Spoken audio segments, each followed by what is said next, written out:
జగన్మోహన్ రెడ్డి గారు నాకు సొంత అన్నయ్య ఉండి కూడా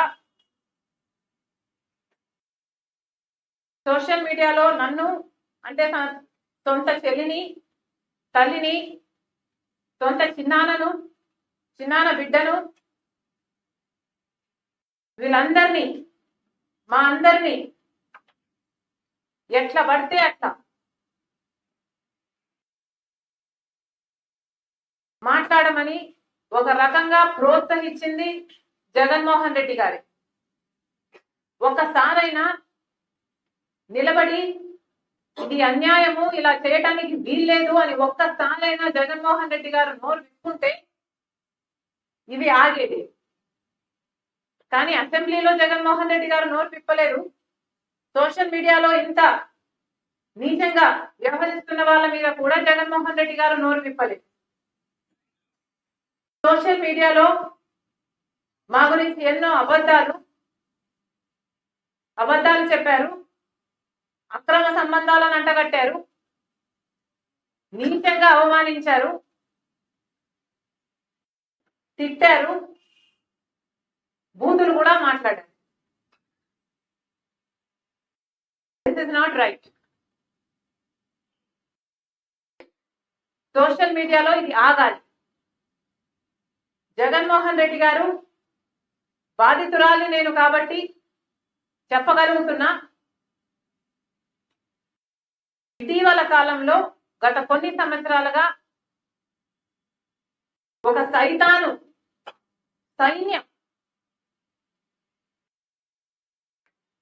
వైసీపీ ఏర్పరచుకుంది. సోషల్ మీడియాలో వాళ్లకు వ్యతిరేకంగా ఉన్న వాళ్ళ మీద దాడులు చేయడం ఇది సహించరాని విషయం. ఒక మహిళ మీద దాడి చేయాలి అంటే అది ఒక ఫిజికల్ దాడే అవ్వాల్సిన పని లేదు. ఇలా సోషల్ మీడియాలో క్యారెక్టర్ అసాసినేషన్ చేయడం మీకు ధైర్యం ఉంటే ఎదురుగా వచ్చి మాట్లాడాలి తప్ప ఇలా తెర వెనక ఎథికలీ వెరీ రాంగ్. అసలు ఎవరైనా ఈరోజు మహిళలు రాజకీయాలలో ఉండాలి అంటే భయపడే పరిస్థితి కల్పిస్తున్నారు. కుటుంబాలలో కమెంట్లు చదవకండి అని మేమే చెప్పాల్సిన పరిస్థితి వస్తుంది.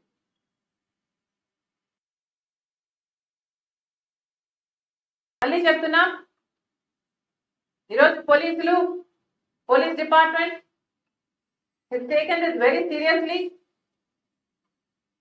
We are happy about it. కానీ ఏ పార్టీ అయినా కూడా, వైసీపీ అయినా, తెలుగుదేశం అయినా, కాంగ్రెస్ అయినా, ఎనీథింగ్, సోషల్ మీడియాలో ఒక లిమిట్ ఉండాలి, ఒక రెగ్యులేషన్ ఉండాలి. లేనప్పుడు యాక్షన్ తీసుకోవాలి.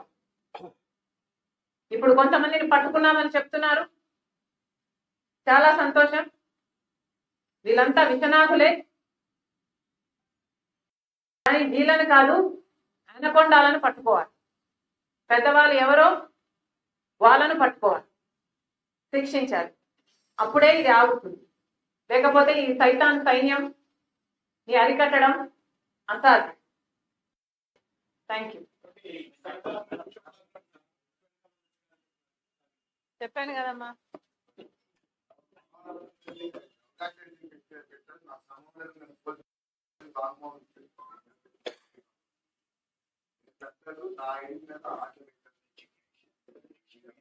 మరి వాళ్ళ మీద యాక్షన్ తీసుకోవాలి. పోలీసులు ఉన్నది అందుకే కదా, ఎంక్వైరీ చేయాలి. అసలు అనకొండాలు ఎవరో కనుక్కోవాలి. అదే కదా చెప్తున్నాను నేను కూడా, కనుక్కోవాలి, యాక్షన్ తీసుకోవాలి.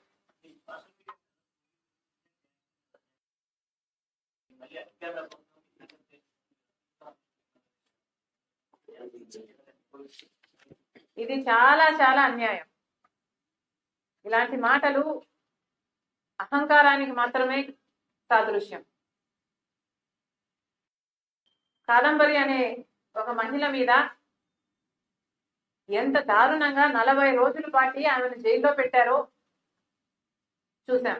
అన్యాయంగా వాళ్ళ తల్లిదండ్రులు నేవీ ఆఫీసరు, బ్యాంక్ ఆఫీసర్ అయితే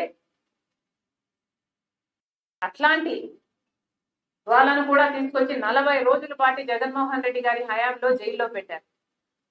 అధికార దుర్వినియోగం కాకపోతే ఏమిటి? ఎంత 40 మంది ఎన్నో మంది ఆఫీసర్లు, ఐపీఎస్ ఆఫీసర్లు కూడా కాదంబరిని అరెస్ట్ చేయడానికి బాంబే వరకు వెళ్ళారట. పోలీసులను అలా వాడుకుంది జగన్మోహన్ రెడ్డి గారు, వైసీపీ ప్రభుత్వం. ఇది అధికార దుర్వినియోగం కాకపోతే ఏమిటి అని అడుగుతున్నాం. ఇప్పటికైనా పోలీస్ డిపార్ట్మెంట్ ఏ ప్రభుత్వాలకు పని చేయకుండా ప్రజల కోసం పని చేయాలి అని చెప్తున్నాం.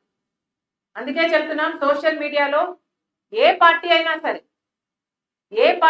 సరే అధికారంలో ఉన్నా ప్రతిపక్షంలో ఉన్నా ఏ పార్టీ అయినా సరే ఇలాంటి వాటికి పాటుపడితే మాత్రం సహించకూడదు. పోలీసులు వాళ్ళ పని వాళ్ళు ధైర్యంగా చేయాలి. ఇలాంటి వాళ్ళ జగన్మోహన్ రెడ్డి గారు ఇలాంటి నాయకుడే ఈరోజు పోలీసులనే బెదిరిస్తున్నారు అంటే ఇక వీళ్ళ అహంకారానికి అద్దే ఉంది. అధికారం పోయింది, అయినా కూడా వీళ్ళ అహంకారం తగ్గలేదు అంటే వీళ్ళకు దేవుడు ఇంకా నేర్పించాలి.